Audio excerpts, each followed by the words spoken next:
महाराष्ट्रातील सर्व शेतकरी व मान्यवर बंधू भगिनींना माझा नमस्कार. Doctor Ramchandra Sable official YouTube चॅनलमध्ये मी आपणा सर्वांचं स्वागत करतो. प्रथम आपण हवामान अंदाजाची माहिती घेऊया. आज बुधवार दिनांक 19 ऑगस्ट ते शनिवार दिनांक 22 ऑगस्ट या 4 दिवसासाठी मी हवामान व पावसाचे अंदाज, कृषी सल्ला, शेतकरी प्रश्नांची उत्तरं आणि शेतकऱ्यांचे अभिप्राय याबद्दल माहिती देत आहे. या 4 दिवसात महाराष्ट्राचे उत्तरेकडील व पूर्व भागावरील हवेचा दाब 1006 हेक्टोपास्कल इतका मध्यम स्वरूपात राहील. त्यानुसार हलक्या ते मध्यम स्वरूपात उत्तरेकडील भागात आणि पूर्वेकडील भागात पावसाची शक्यता आहे. मात्र मध्य महाराष्ट्रात व दक्षिण महाराष्ट्रात 1008 हेक्टोपास्कलपर्यंत हवेचा दाब वाढणार आहे. त्यामुळे या भागात हलक्या ते अतिहलक्या पावसाची शक्यता राहील. कोकणात मध्यम स्वरूपात पावसाची शक्यता आहे.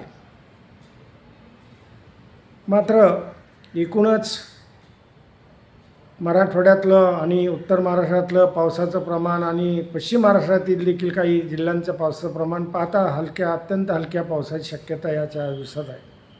कोकणात मात्र मध्यम स्वरूपात पावसाची शक्यता आहे.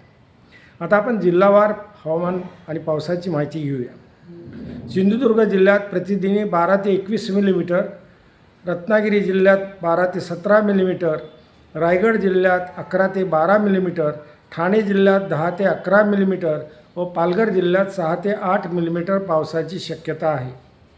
उत्तर महाराष्ट्र नाशिक जिल्ह्यात प्रतिदिनी 3 ते 4 मिलीमीटर, धुळे जिल्ह्यात, नंदुरबार व जळगाव जिल्ह्यात प्रतिदिनी 2 ते 4 मिलीमीटर या 4 दिवसात पावसाची शक्यता आहे. मराठवाड्यात प्रतिदिनी धाराशिव, लातूर, बीड, परभणी, जालना व छत्रपती संभाजीनगर जिल्ह्यात प्रतिदिनी 1 ते 3 मिलीमीटर पावसाची शक्यता असून परभणी व हिंगोली जिल्ह्यात प्रतिदिनी 2 ते 5 मिलीमीटर आणि नांदेड जिल्ह्यात प्रतिदिनी 6 मिलीमीटर पावसाची शक्यता आहे.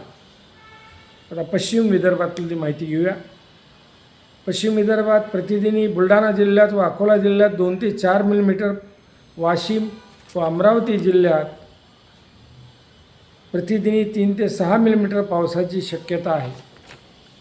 तर मध्य विदर्भातली माहिती घेऊया. यवतमाळ जिल्ह्यात 2 ते 8 मिलीमीटर, वर्धा जिल्ह्यात 4 ते 10 मिलीमीटर, नागपूर जिल्ह्यात प्रतिदिनी 4 ते 14 मिलीमीटर पावसाची शक्यता आहे.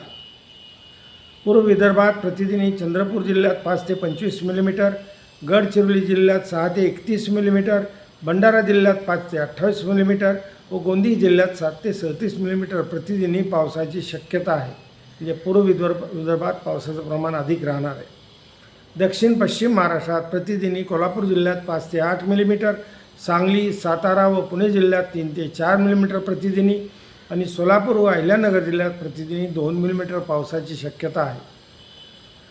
आता कृषी सल्ल्याबद्दल आपण थोडक्यात माहिती घेऊया.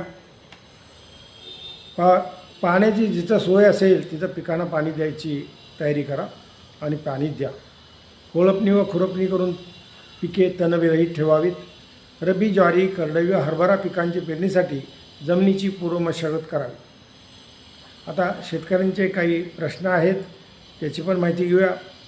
आता शिंदखेडा त्याचबरोबर सोलापूरमधल्या काही भागात पाऊस झाला आहे असं मला काही शेतकरी बांधवांनी कळवलं आहे. आता सप्टेंबर महिन्यात पावसाचा अंदाज कसा राहील हा बऱ्याच सगळ्यांचाच प्रश्न आहे. आता त्याबद्दल मी माझं मत सांगणार आहे. कारण यापूर्वी IMD असेल, नंतर वर्ल्ड मेट्रोलॉजिकल ऑर्गनायझेशन असेल, जागतिक हवामान संघटना असेल, अगर स्कायमेट असेल, या सगळ्यांनीच ऑगस्ट सप्टेंबरमध्ये पावसाचं प्रमाण कमी राहील ते एल निनोमुळं असं म्हटलं आहे. मात्र वस्तुस्थिती मी आपल्यापुढं मांडणार आहे की जी मी कायम अभ्यासतो आहे आणि अभ्यास करूनच आपल्यापुढं मांडतो आहे. प्रशांत महासागराचं पेरूजवळ तापमान, पाण्याचं पृष्ठभागाचं तापमान 21 सेल्सिअस आहे, फार कमी आहे. इक्वॅडोरजवळ ते 23 सेल्सिअस आहे. या दोन्ही तापमानावरनं एल निनोचा प्रभाव वाढलेला आहे असं स्पष्टपणे दिसत नाही. तर उत्तर गोलार्धात प्रशांत महासागरात 28°C तापमान वाढलेलं आहे पाण्याचं. ते आता नुकतंच वाढलेलं आहे.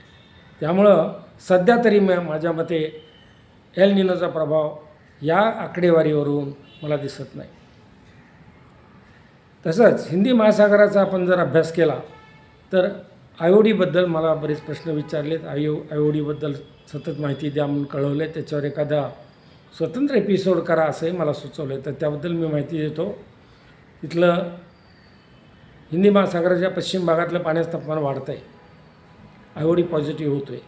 29°C तापमान वाढलं आहे. सुरुवातीला मी बघत होतो 2 आठवड्यापूर्वी 27°, पुन्हा 28 झालं, आज 29 आहे. म्हणजे आयोडी पॉझिटिव्ह होतो आहे. आता ह्या सगळ्या बाबतीमध्ये सप्टेंबर महिन्यात परतीचा मान्सून पाऊस, त्यामुळं 1 सप्टेंबरनंतर राजस्थानमधनं निघेल आणि महाराष्ट्राच्या पूर्व भागातील सर्व जिल्ह्यांमध्ये पावसाचं प्रमाण होईल चांगलं. आपण म्हणतो की मी जो अभ्यास केला आहे त्यानुसार ऑगस्ट सप्टेंबरमधले 8 ते 9 पाऊस होतात. आता ऑगस्ट संपत आला आहे, पावसाचं प्रमाण वाढलेलं नाही किंवा संपण्याच्या मार्गावर आहे. तर तरीही अल्पसे पावसाची शक्यता किंवा मध्यम स्वरूपात, हलक्या स्वरूपात आणि उघडीपीची शक्यता देखील मी आता या आपल्याला थोडक्यात सांगितलेलीच आहे. म्हणजे पाऊस राहणार आहे, पण तो पुरेसा नसणार आहे. बऱ्याच लोकांचा प्रश्न आहे की जोराचे पाऊस कधी होतील, ते सप्टेंबरमध्ये अपेक्षित आहेत.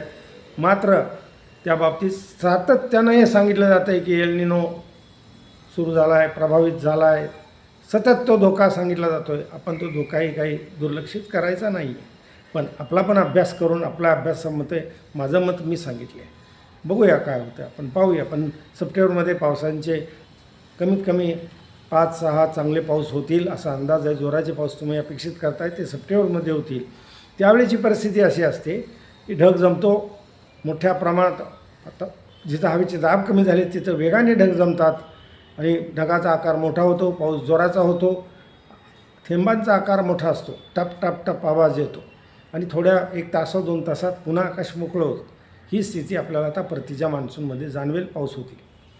आता याचबरोबर माजलगाव, परळी, जालना, जिंतूर, चंद्रपूर इथं मोठा पाऊस कधी होईल याचं उत्तर मी दिलं आहे तुम्हाला. आता परभणी जिल्ह्यात सोनपेठ तालुक्यात इथं मोठे पाऊस कधी होतील, अमरावती, केज, लातूर, आता त्याचं उत्तर दिलं आहे मी आपल्याला. चोपडा, राहुरी, पाथर्डी, अकोला, श्रीगोंदा, मंगळवेढा, जळगाव, सोलापूर, फुलंब्री, सिल्लोड, वर्धा, फलटण, संभाजीनगर,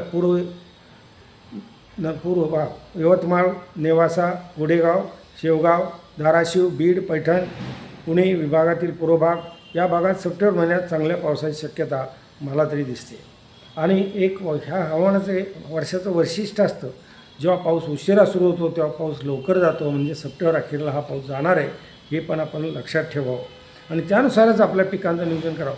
जिथं जिथं पाण्याची देण्याची सोय आहे तिथं पाणी द्या. हलक्या जमिनीवरची पिकं सुकत आहेत हे मी ऐकलं, तुमच्याकडून वाचलं मी, मलाही वाईट वाटतं, पण त्याला नाही लाज आहे. ह्या हलक्या पावसाने देखील ती टिकून राहतील असं मला वाटतं आणि सप्टेंबरच्या पावसाने त्याचा चांगला फायदा होईल असं मला वाटतं आहे. बघूया आपण. यावर्षी सरासरीपेक्षा कमी पाऊस होईल हा अंदाज मी पहिल्यापासून दिलेला आहे. मात्र हे वर्षही वेगळं आहे, यात पावसात मोठे खंडही राहणार आहेत हे मी एकट्यानेच वर्तवलेलं होतं. पाऊस होणार आहे, घाबरू नका, हेही एकट्यानेच मी सांगितलं होतं. आज पेरण्या झालेल्या आहेत, काही ठिकाणी पाण्याची ओढ बसते आहे, पण तीही आता हे काही थोडंफार 4 दिवसात काही ठिकाणी जो पाऊस होईल त्यातून या पिकांना जीवदान मिळेल अशी अपेक्षा करूया. आता शेतकऱ्यांचे अभिप्राय, माझे अंदाज तंतोतंत 100% बरोबर असतात. त्याबरोबर आप्पासाहेब पवार, नंतर लक्ष्मण नागरे, श्री सोमनाथ मिटकरी, शिवाजी थोरात, विनायक रक्ताटे, लक्ष्मण गोटमारे, गोपाल कदम मुसळे, सोपान पाटील, आबा निंबाळकर, बाळ चव्हाण, दादासाहेब निकम, लक्ष्मणराव जांभले, संदीप महाजन, विनोद इंगोले या सर्वांनी मला असं कळवलं की माझे अंदाज बरोबर असतात आणि त्याचा फायदा शेतकऱ्यांनी होतो आहे. आबासाहेब निंबाळकरांनी तर कळवलं की तुम्ही हे चालू ठेवा.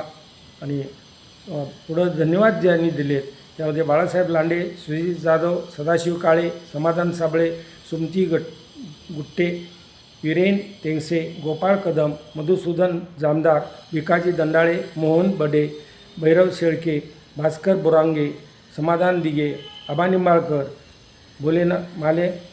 मलनाथ सुरमवे, सूरज निपाणीकर, गणेश खता यांनी मला धन्यवाद दिलेत. तर मला देव माणसाची उपमा दिलेल्यामध्ये गजेंद्र आंबेकर आहेत, त्याचबरोबर अतुल साबळे व सावळे, सुधाकर चव्हाण, श्रीकांत गोसावी यांनीही मला देवदूत अशी उपमा दिलेली आहे. प्रवीण पाटील यांनी देखील देवदूत उपमा दिली. लक्ष्मण गोटमारे यांनी शेतकऱ्यांचा देव अशी उपमा दिलेली आहे. शेतकऱ्यांचा कैवारी ही उपमा मला संजय पाखरे यांनी दिली आहे. तशीच उपमा श्री गोपाळ जाधव यांनी दिली आहे. विलासराव पाटील त्याचबरोबर यांनी तशीच मला उपमा दिलेली आहे. गोपाळ कदम यांनी माऊली म्हटलं आहे. अवधूत गोरडे यांनी शेतकऱ्यांचा गुरु म्हटलं आहे. तब्येतीची काळजी घ्या असं मला भाऊसाहेब जाधव आणि इतर माझ्या शेतकरी मित्रांनी कळवले. आता याबरोबरच या धन्यवादामध्ये भाऊसाहेब जाधव आहेत, उमाकांत शिरोळे आहेत, नंतर चंद्रभूष साबळे आहेत. या सगळ्यांनी तुम्ही सर्वांनी मला धन्यवाद दिलेत. मी तुम्हा सर्वांना धन्यवाद देतो. माझ्या अंदाजाचा शेती कामात उपयोग करा. खचून जाऊ नका, घाबरू नका. जो काही पाऊस होईल तो आपल्याला फायद्याचा होणार आहे. सध्याला मी तुम्हाला सगळी वस्तुस्थिती क्लिअर केलेली आहे. त्यासाठी मी 2 दिवस अभ्यास करतो, मग हे सगळं लिखाण करतो आणि मग तुम्हाला ही माहिती देतो.